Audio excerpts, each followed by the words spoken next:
Hey everyone, welcome to the second part of my interview with Dominik Zane. Dominik is the creator, the founder of Around.co. Go and check it out. It is an incredible video meeting application, video audio space. It's unique from any other video meeting application I've used in a lot of ways, and I really appreciate the product very much. It's one of the main reasons why I'm having Dominik on the show is because I love the product. Full disclaimer, we did have Around as a sponsor, but this episode and the previous episode were not sponsored and they weren't part of that sponsored deal. I just thought that Dominik was a very interesting person. He has a lot of insight into how to design applications, particularly applications that have some impact on your life. In this episode, we end up talking a bit about that separation or the false separation of the work life from your real life, not in the way that you might think, where you allow your work to bleed into, the other parts of your life, but kind of the opposite, where you start to have a little more fun with your day to day. So I hope you enjoyed the second part of my discussion with Dominik Zane. Let's get straight in the interview.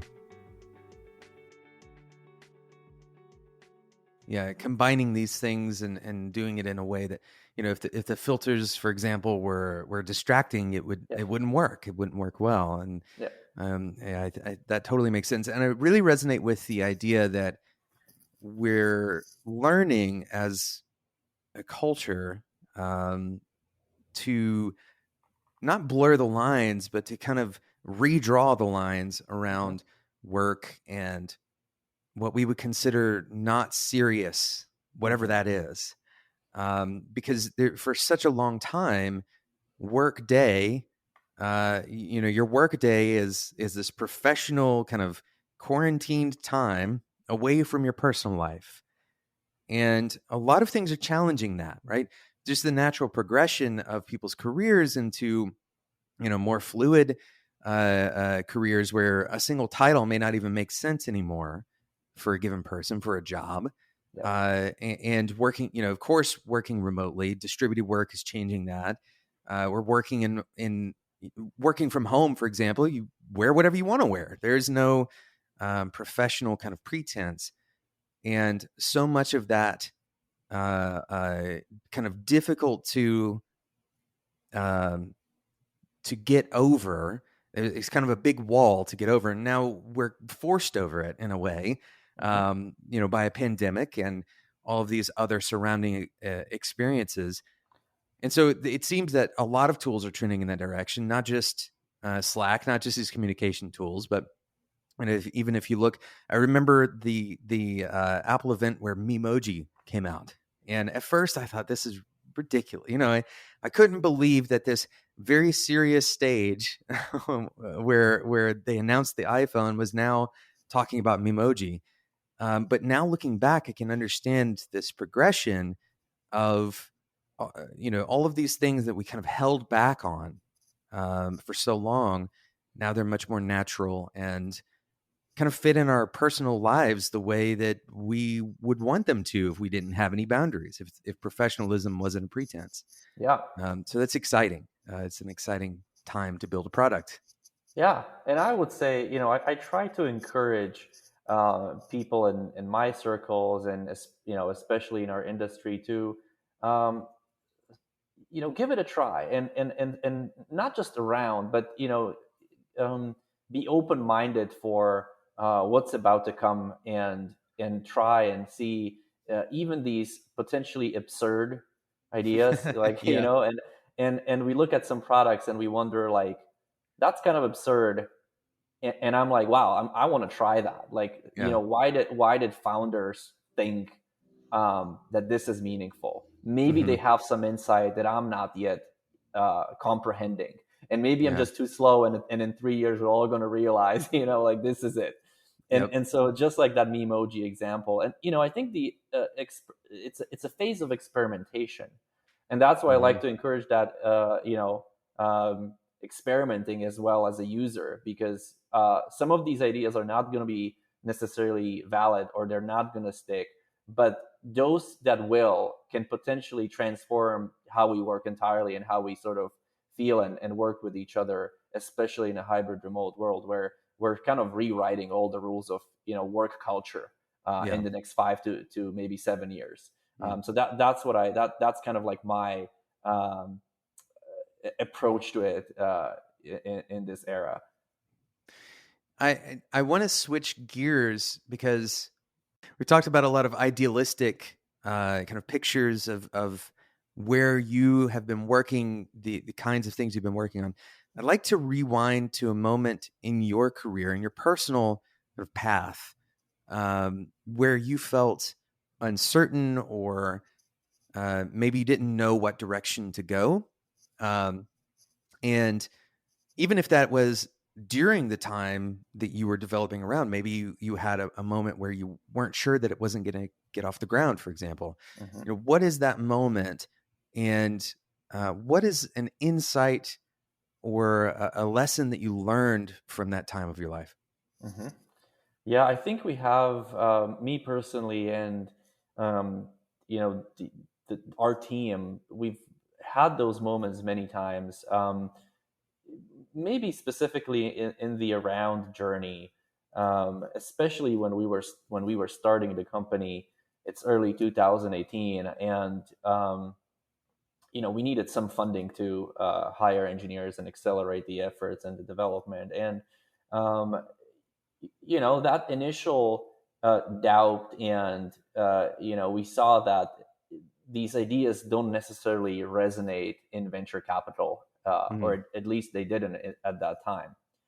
And it kind of makes you wonder, am I wrong, or they're just like not seeing it right just Mm-hmm. yet? And it's a very common thread with early stage startups. Is it looks like a toy potentially, or it looks like it can be a business, or these nuances are not differentiating enough to be a substantial business. Mm-hmm. And so we had some doubts, but we also thought, um, we're creating this for ourselves. And so ultimately, we were passionate about having a product that we would love to use for Mm-hmm. ourselves. And those, I think, were that was giving us some confidence or level of excitement that even if nobody else wants this, we want this. And it was a personal journey in a sense that um it is almost like a lifestyle thing. I am working with a remote or um partially hybrid remote team, and I'm thinking, you know, how can I make my own life better? And so we were driven by that idea as well, that ultimately we're going to benefit from this every day on daily basis. And sometimes those little, um, nudges and excitements can allow us to withstand like some sort of initial resistance potentially. And we just got to sort of like go forward and stay patient and keep building and keep building. And then we show it to people 6 months later, and they're like, okay, this is awesome, right? And Mm-hmm. so and then we turn some skeptics into believers. And so I think that helped us in our case, and me personally, to just keep moving forward and stay patient and keep building the product. Yeah. So it seems like, if I'm hearing you right, it seems like there is, this kind of external fear that the product that you're building is not going to be validated. It's not going to live on because either you're wrong or other people can't see the light. Yeah. And in that moment, instead of trying to push through that particular struggle, you instead looked for a parallel motivation, something else that can keep you going, an internal motivation that, hey, you know what? Even if the investors don't want this, we do. Yeah. And if we do, then probably somebody else does. So we're going to find whoever that is after we've built something really awesome. And then you That's did. right. That's right. Yeah. And, thousands of teams around the world use Around today and come to tell us, like, I don't even know why this is better. It's just like 100 little Yeah. things in Around that are better. I'm having, a challenge explaining this to people, but once they start using Around, they say like, oh yes, you were right. This is so cool. Mhm. I love coming back to Around, which people can't necessarily always say about Zoom or Google Meet or other more traditional products. And that that is awesome to see on a daily basis. Yeah.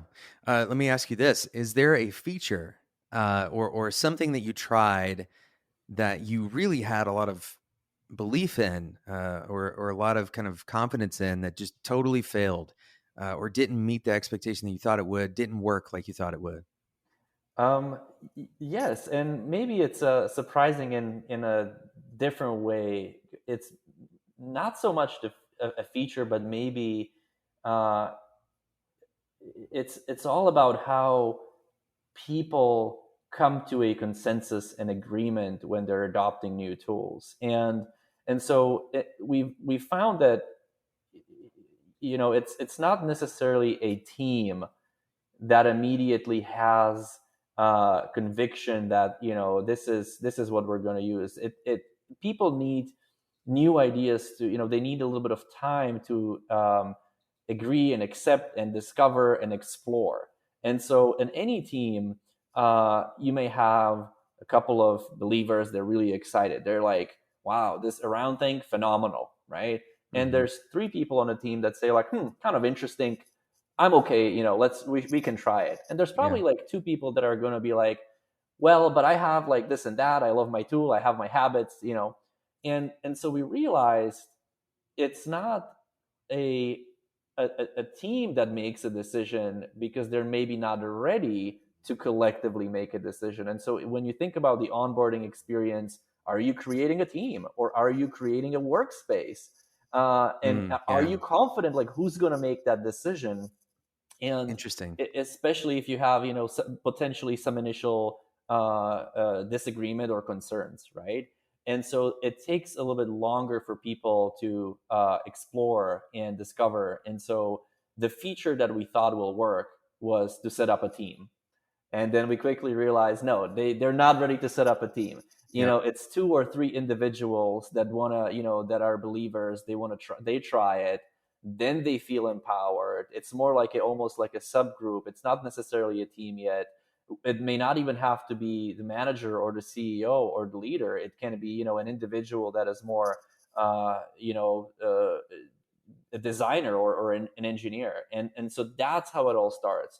The teams is potentially not a feature. It is actually a friction point when people are still figuring things out.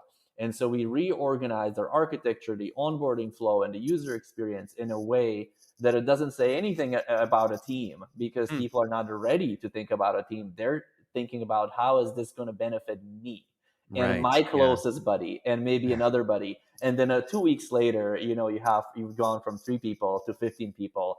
And it took some time for people to, and individual team members to absorb. Yeah. That is cool. So yeah. We're going to take a quick break to talk about today's sponsor, Compiler. Then we'll get back to the episode.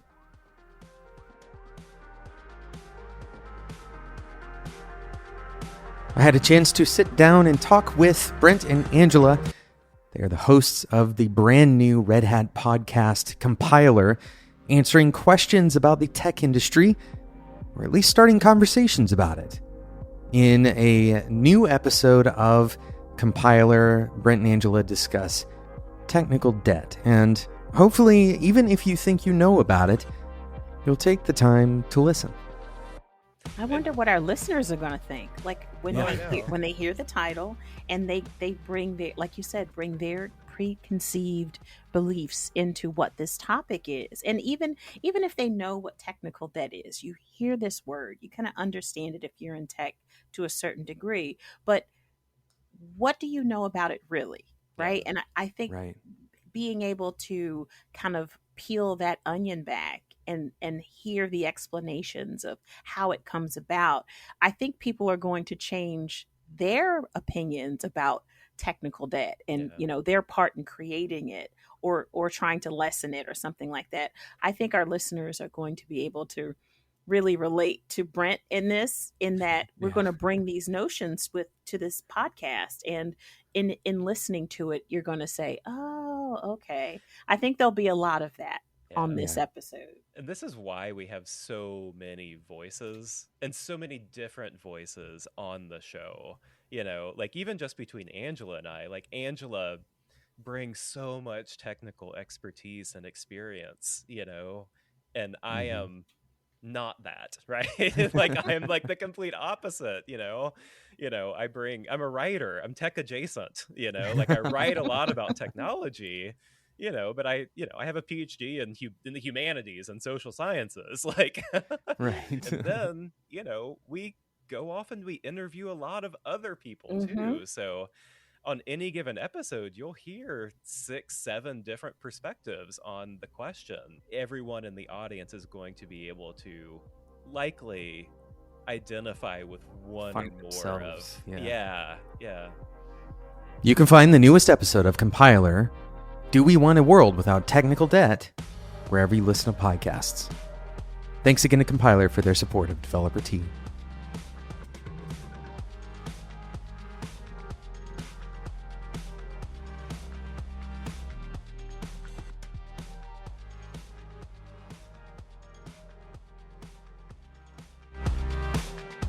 Yeah, because I'm thinking through my, working at PBS, I'm thinking through how would I introduce this to my coworkers, and I think the best way that I could do it is to just say, hey, I want to just try it on a one-on-one call. Yeah. Tell me what you think, and then try it with somebody from another team, maybe another manager, and kind of get them thinking about it. Because otherwise, if I'm having to go through this formal process of collecting email addresses to add people to the team, and I feel like I'm not really even sure, like I don't even know if I'm allowed to do, Yeah. you know what I mean? Exactly. And I'm sure that especially in a startup environment, there's a lot of people who have that same feeling of like, we have an established norm here. I don't want to break the norm, but this thing's really cool. I'd like to just try it for fun, right? Or just, throw it in an ad hoc meeting that I'm really in charge of. I'm in charge of a meeting. I can definitely know that. And so I can always create a meeting all day long, but creating a team sounds like a big deal. Exactly. That's Especially right. if I meet cross team, right? That would be even another hurdle where I feel like, oh, wait, are they a part of my team? Am I trying to make this thing for the whole organization, or is it just my small team? Yeah, that makes total sense. And it's kind of an interesting finding because what it seems like you found is like this point of friction. And I'd be curious, were you gathering feedback from users to find out that this was friction, or what were you looking at? Was it some kind of analytics process? How did you figure that out? Yeah, in the early stages, we basically really just wanted to talk with people that used around. We had a private beta, so we basically structured it as a private beta and gave around to friends and people in our circles. And I found that at that stage, it's really difficult to run formal surveys or maybe have analytics, and because the devil is in the details, and sometimes it's all about what people don't say and about your product, not necessarily what they said but what they didn't say. And sometimes we would have a conversation with friends or teams that were trying around in our private beta, and I was expecting that they would immediately bring up some topics that I was personally interested or passionate about, and they never Never mentioned did. it, Yeah. right? They never did. And I realized, wow, they don't even care about that feature or that experience at all. Otherwise it would have uh, been brought up. And then so those nuances can only be, I think, captured and we can better assess what is signal, what is noise, when we truly listen in that conversation and give ourselves time and just observe and look and see how people react and what they don't say sometimes. And so those nuances we would never capture in a survey or analytics. And that's how we learned about some of the frictions in the onboarding process as well. So I my personally, I'm a big believer in just talking with people Yeah. and not leading them with sort of like our own beliefs and leading questions, but letting them speak and letting them show you how they use the product. That's great. And it lines up, I think, with probably the important ways that we talk with people, where you were just talking about kind of influencing their answers and not leading them. it's very easy to believe that the thing that's in your mind is also in someone else's mind. The hope that's in your mind is also in theirs. And so, yeah, it's very. I would imagine it is definitely a skill to not lead somebody down the path of kind of confirming your suspicions in those kinds of discussions. Exactly. I have two last questions for you here, Dominic. These are questions I like to ask every guest that comes on the show. The first question is, what do you wish more people would ask you about? Let's see. I think I think I would love more interest in details and subtleties of remote work and hybrid remote collaboration. Because I'm finding personally that there is no one size fits all solution, and so as an industry, as society, it's just going to be a new normal, and that's how companies are going to be competitive. That's what people like. Some of the most talented creators and makers and builders will just want to have a certain specific lifestyle, and we still want to work with them, right? That's how we remain great and competitive. And so we have to be now, as a society, as an industry, creative and think about products, culture, process, and all kinds of new creative ways. And it's going to be a set of hundreds of details, and we can't apply one formula to every single company. And I think I would welcome more conversation about what are we learning. What have you learned? And I go back to other people and I ask, like, what have you learned as a manager or as an engineer? Do you have a trick, or maybe you found a certain routine, or maybe you found a set of tools, or maybe how you guys decided to communicate in your group? How does it impact your personal life? Do you have like a specific end of your day? Do you work specific hours in a specific time zone? And there's so many nuances, and can even two people sometimes work together when they're remote. There's certain there's probably circumstances where they either need to be really close together or maybe at least in the same time zone. And so discussions about that, what we are learning collectively, and starting to make that as a successful new normal, not as like something that seems like a challenge, but it should feel like an opportunity. And so I think I would love if people started asking more about that. Yeah. Yeah, it does feel like we're in the infancy of developing good practices around remote work. We've developed kind of some minimal practices that get us by, but what are the kind of highest level ways of doing this? And I love the angle that you have on this, which is nuance, and that it's not a one size fits all, or we can't just turn on the remote switch and say that we're done.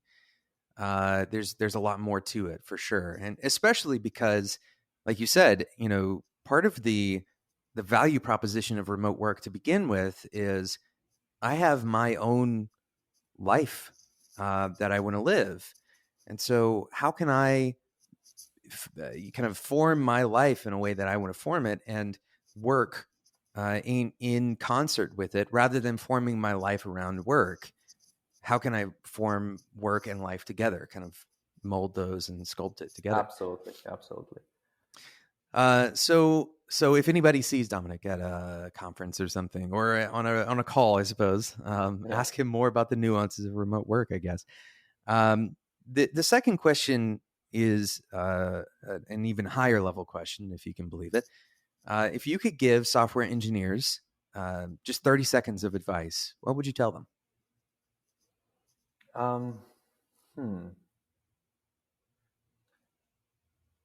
I think the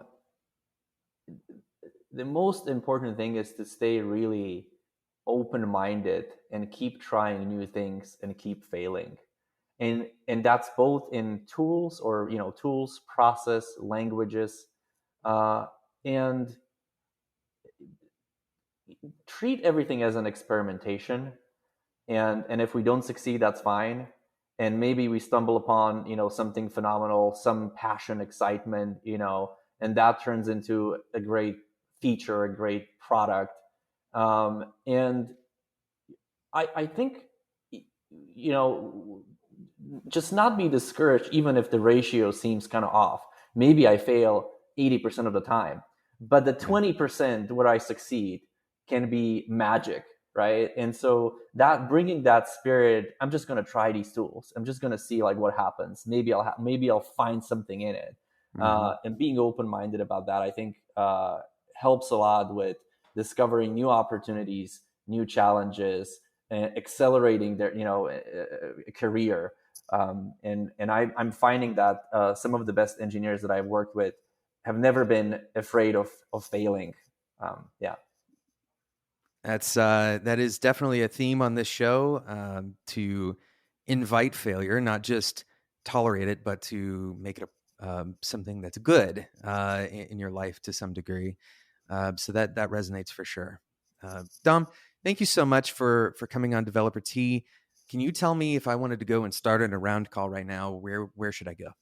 Yeah, you just go to around.co and you can sign up for free. And one of the coolest things is actually you can claim your personalized URL. So you can have meet.around.co/John if it's still available, right? Yeah. And because we're relatively early as a company, there's still a lot of cool names available, and that link is very memorable and easy to use. So I would encourage everybody to go and sign up. Awesome. Dom, thank you so much for joining me on Developer Tea. Thank you for having me. Have a good day. Thanks so much for listening to today's episode of Developer Tea. If you missed out on the first half of my interview with Dom, make sure you go back and listen to that. It will make the second half that much better. This episode was sponsored by the brand new podcast from Red Hat, Compiler. You can find Compiler wherever you get podcasts.